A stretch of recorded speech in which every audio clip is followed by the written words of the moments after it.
Welcome back to Torment. So now I have two people that can potentially help me repair the resonance chamber. Salamary here in the Order of Truth, and that guy that had the ephemeron. What was his name? Elgito, I think. All right. Not sure who I'm going to have. Well, I still got to talk to the Cult of the Changing God too. It's probably going to be my next step. Well, I want to see this government building too. At some point, I got to go back down to the Reef of the Fallen Worlds and get a piece of that resonance chamber to show to somebody. I imagine the game's only going to allow me to get one piece, and then I give it to that person rather than getting a bunch of pieces and being able to give one to everyone. But we'll see. I'm ready. So we have some petitioners here. There's a Gibra dignitary. Can I talk to the Gibra dignitary?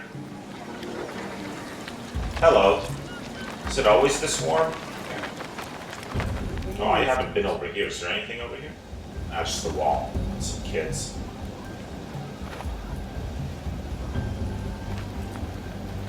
Trash is piled against this building as if someone had been sweeping the square each day and leaving all the detritus here. I'm going.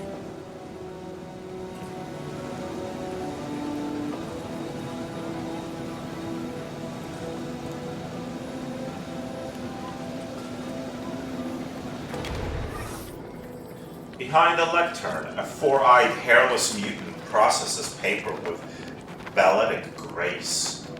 He's endlessly snapping the elegant fingers of his left hand, and each time the air twists and shimmers, either disgorging a document to be processed or accepting one that he's completed with his ink-stained right hand. Each of his eyes regards a distinct object, portals that are opening, preambles and recitals that must be reviewed, his own addenda that must be flawless. One eye twitches in your direction. Exaggerated scorn twists in his mouth, and though his eye remains fixed on your face, he gives no verbal acknowledgement. The closest he comes is a faint sigh. At last, after shunting a half-dozen more documents to some distant cubby, he condescends to speak. You must wait, of course, until council matters conclude. His quarter gaze leaves you, his face returns to his former equanimity, and he continues his work, which shows no evidence of slacking, let alone concluding. That would be a nice dick move, but I don't know if I want to do that.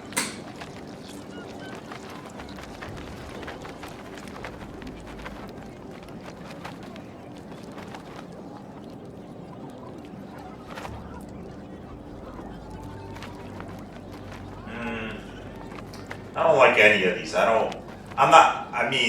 have high quick finger skill, but I don't want to be a dick to him. This, I'm not going to be that presumptuous. And I'm not the intimidating type. Well, let's try to be helpful. Is there anything I can do to hurry things along?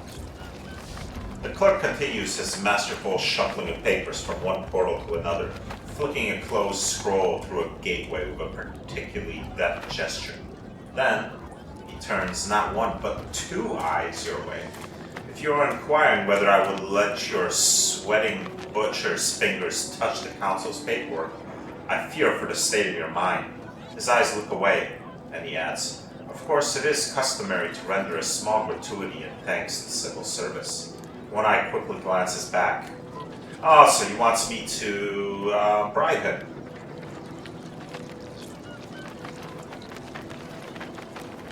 You really think I'm going to pay a bribe? All four of the clerk's eyes momentarily open wide with dismay. Of course not, he cries aghast. Receiving a bribe is a criminal act, and set forth in sections 201 and 1951 of the Criminal Code. By contrast, accepting a certain customary payments is an understood and lawful emolument associated with this position. Okay, that's still a bribe, but whatever. His tone is utterly sincere, fanatical even, as he pronounces this distinction. Yeah, I'm sure he believes it. The city would crumble into the sea before I accept the bribe. Alright, I'm gonna leave this guy alone.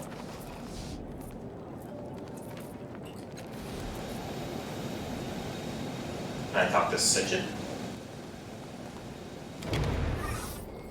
This woman is dressed much like the levies who flank her, but unlike them, her expression is sober and alert. Her hair is cut short, the corners of her eyes wrinkled with crow's feet. A little swarm of mechanical drones circles around her, buzzing messages in her ears.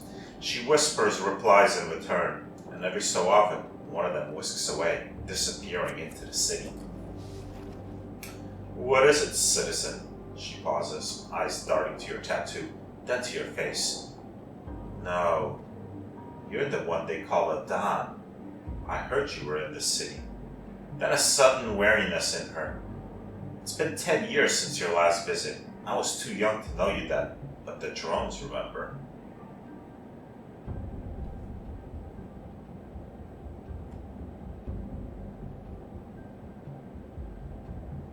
What do the drones remember about me? On cue, two of her attendant drones dipped close to her ear, emitting a stream of raspy noise that might be some sort of language. You kept to your own affairs, but everywhere you went, the city held its breath. People deferred to you, even the ones with power and influence. You look the same as you do now. Exactly the same. I want to know why. And if you don't mind telling me, I want to know what you're doing in Sagas now. The stories they are telling me are troubling. I'll have to keep an eye on this one.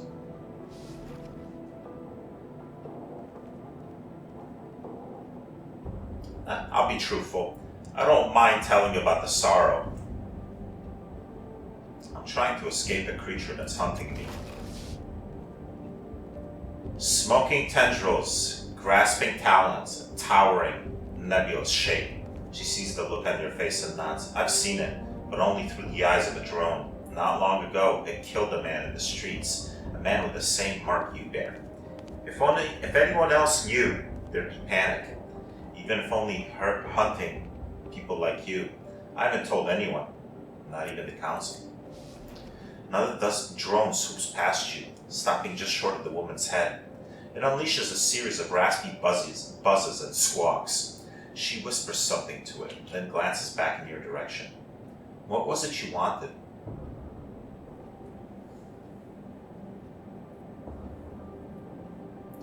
What's in this building behind you? She frowns. How is it that you don't recognize the seat of government? I know you lived here for a time. Must learn more about these cast-offs. Something isn't right about it. Okay, well, she knows I'm a cast-off by now and not actually the changing gun.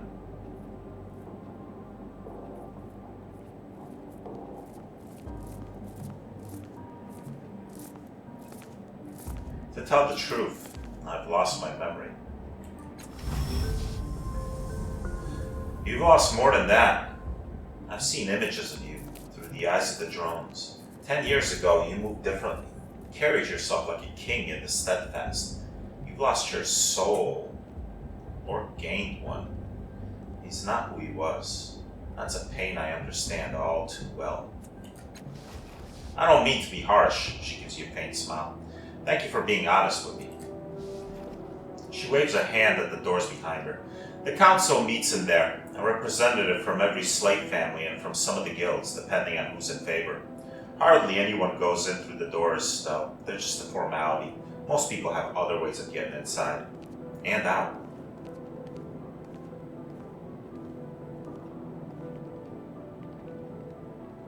What were you saying to those, I should ask who she is first. Sigid, captain of levies. I'm not a levy myself, but I command them. What were you saying to those drones? They carry my orders to levies all over the city, and they bring reports from the levies back to me. She reaches out a hand, and one of the drones buzzes something unintelligible.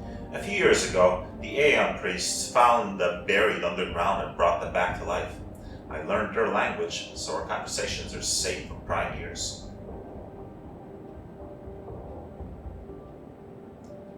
Well, this is kind of a lie because I was in the Order of Truth and that should be exactly the same kind of building.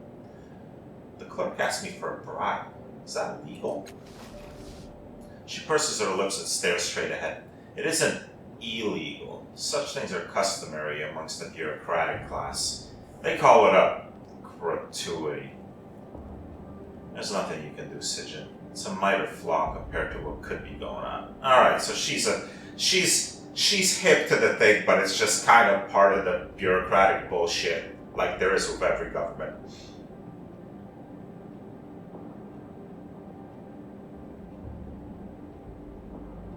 Well, I'll ask this question, even though I kind of know the answer. They say it's a ship built by the ancients to sail the void between the worlds. Now the crag grips it tight, like an old husband holds his wife, and will never sail free again. Thank you for your time. Yes. Alright, I should go speak to the cult of the changing god, I think. Yes. I went to the Order of Truth first out of respect for Callista, since that's where she wanted me to go. Now we're gonna go talk to the cult of the changing god and find out their perspective on things and what they are offering or wanting from me for their help to fix the resonance chamber. The energy trap within this disc insert at the top of the pillars that line inset at the top of the pillars line this wall appear to pose slightly differently as people walk in front of them.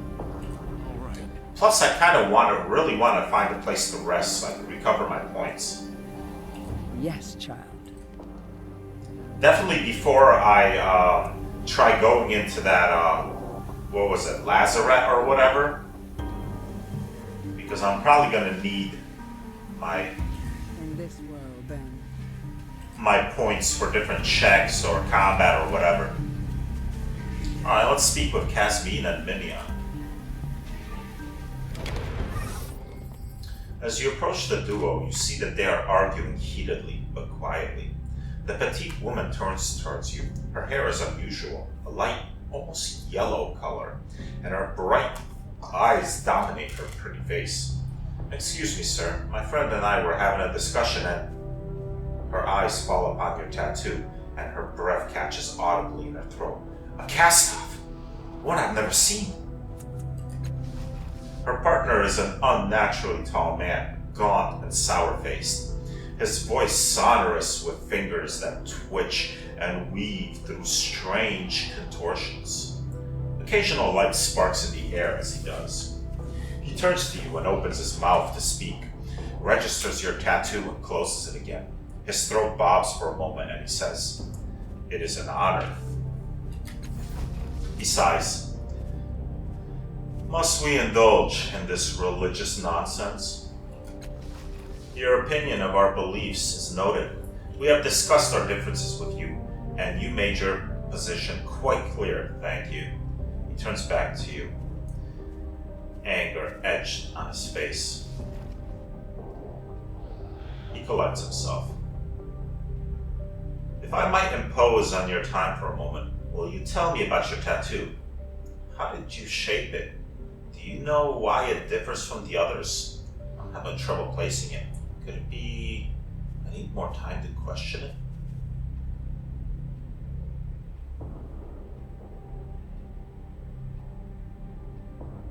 Others? You mean other cast-offs?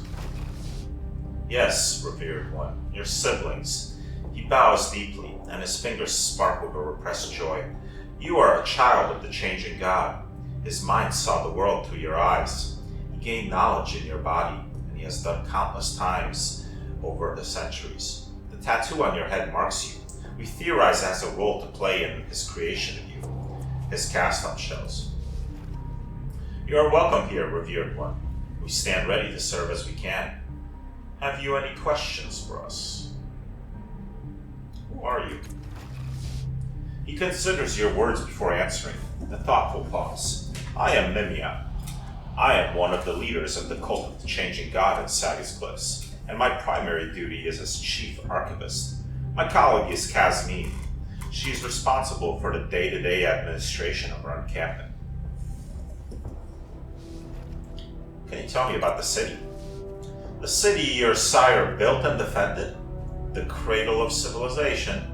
The center of the empire of knowledge? His eyebrows rise, and his slow tone is effusive. It is among the great works of humanity in the Ninth World, built on the foundations laid by unknown creators. It has risen to become one of the preeminent cities on Garavia Sound. He pauses. It is somewhat diminished in these latter years, to be sure. Perhaps if the changing God were to return to lead us to glory. Do you know anything about the sorrow? She shudders and touches herself ritualistically on the forehead and on her lips, a monster of deepest nightmare. I have heard that it wants you dead. Every one of the Holy One's creations, all dead. I don't know why, but it hates you. Do you know anything else about the sorrow? He nods somberly, raising a finger to his forehead, only that it is remorseless, pitiless, and it wants nothing more than the destruction of you and all those who, like you, were created by your sire. Can you tell me about my sire? You mean the most accomplished inventor of our time, the hero of Sidus Cliffs, the man who dodged death itself, the Time Weaver, the man who destroyed the Tabat. Oh, we have much to say. She catches herself, but perhaps we should wait for another time. Do you know anything about a device called a resonance chamber? Rumor and conjecture, nothing more. Idle speculation from those who wish to pretend to knowledge of your sire's motivations, passed along as fact. He leans out to touch you. Have you seen it? Do you know where it is? What it does?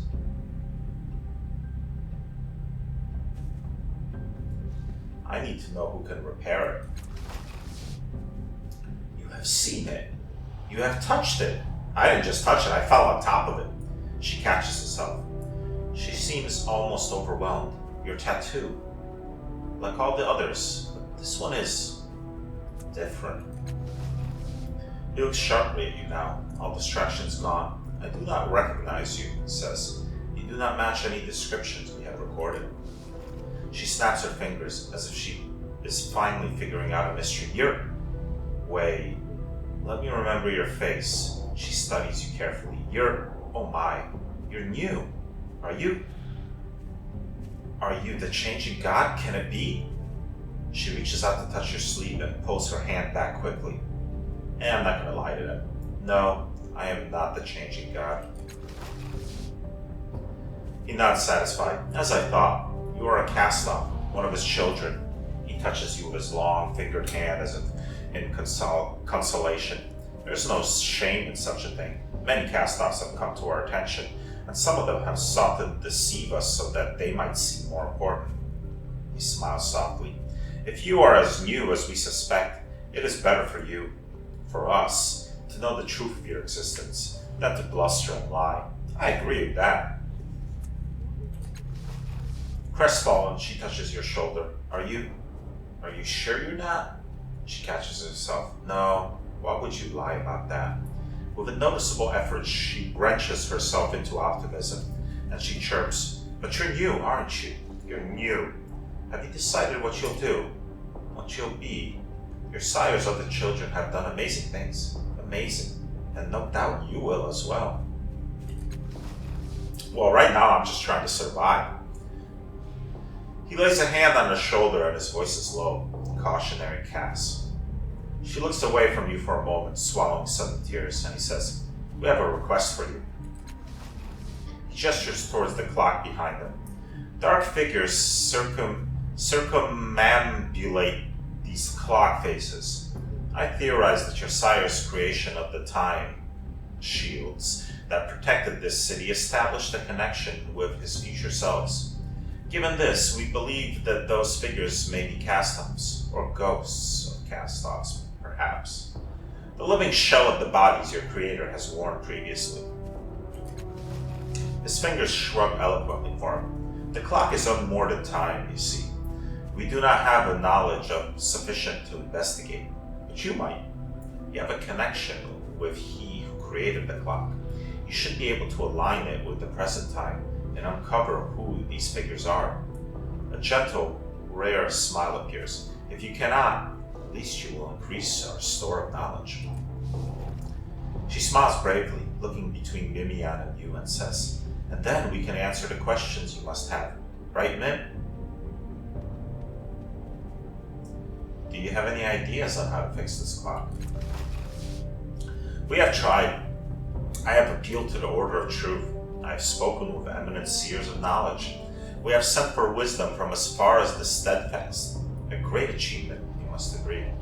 None have given us an answer. We believe your sire created the device, or had a hand in it. Perhaps. Dismay dances across his fingers. His hungry-eyed compatriot steps in. Perhaps you can find an answer where others have failed, and then we can help you. She turns away. You will have our boundless gratitude, revered one. Updated my journal. Okay.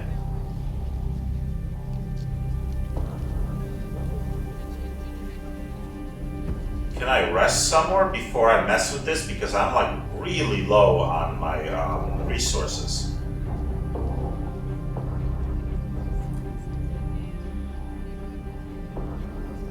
In this world, then.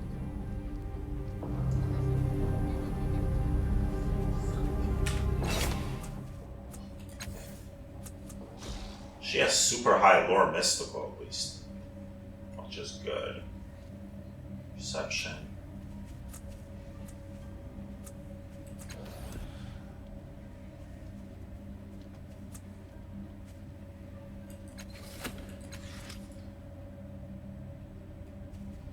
I probably have to mess with this thing before they let me. I thought somebody said that Cult of the Changing God might be able to let me rest in their place.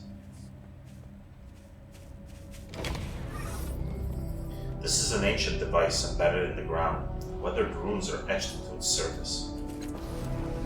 All right.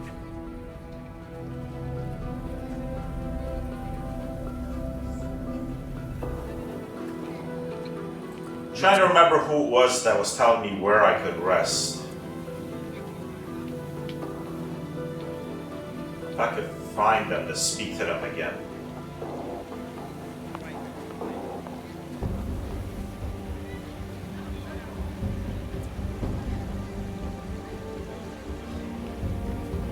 She's done. It was Otero, I believe.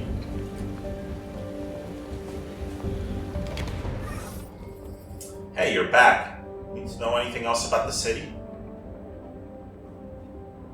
Remind me where I can sleep at Sagas Quest. Perfect. The Cult of the Changing God in Circus Minor, he says, taking his fingers. Or Tranquility's Rest in Caravanserai. Alright, well. Okay. Can I sleep in here, or do I have to do something for them before they'll let me rest in their camp?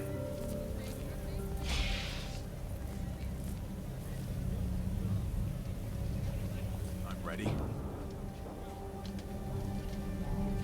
Maybe if I speak to them again.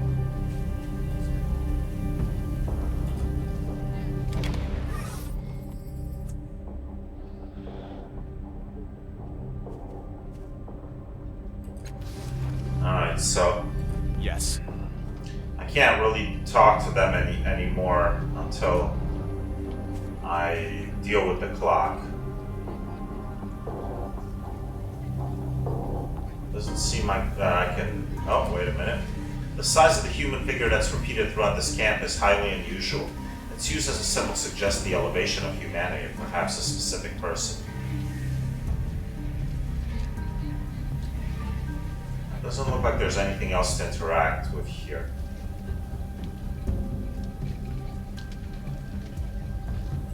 Without doubt. I don't really want to deal with this until I, I'm ready.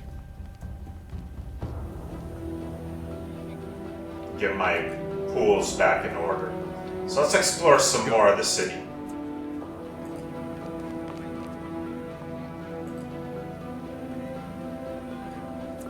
Especially since I very much anticipate I'll be using my intelligence pool, and it is like really my intellect pool, and it's really, really drained.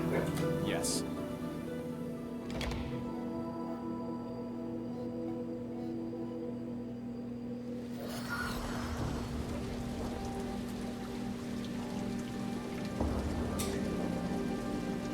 Alright.